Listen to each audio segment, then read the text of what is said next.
What's up, everyone? Today, we are in the Valley of Elah, where the epic battle between David and Goliath took place. The battle between David and Goliath was presented in vivid detail in the first book of Samuel, chapter 17. If we open to 1 Samuel chapter 17, we read, "And Saul and the men were gathered and encamped in the Valley of Elah, and drew up in line of battle against the Philistines. And the Philistines stood on the mountain on the one side, and Israel stood on the mountain on the other side, with a valley in between them. This is the valley of the epic battle between the young shepherd David and the giant Philistine soldier Goliath. We read that Goliath was a champion of the Philistine army. His height was recorded to have been between 6.5 feet to 9 feet tall, depending on the source you read. King Saul and his men were battling the Philistines, but the men of Saul's army were afraid of Goliath, and there was no one to stand up to him.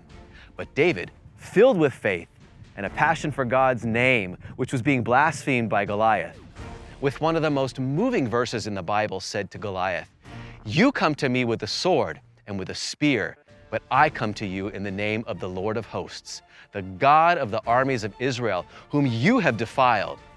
This day I will strike you down and cut off your head. I will give the dead bodies of the host of the Philistines this day to the birds of the air and to the wild beasts of the earth, that all the earth may know that there is a God in Israel." Wow, what a profession of faith and loyalty to God. David slew Goliath with a stone and a sling, then cut off Goliath's head with the giant's own sword. When the Philistines saw that their champion was dead, they fled before the Israelites, who had great victory over them.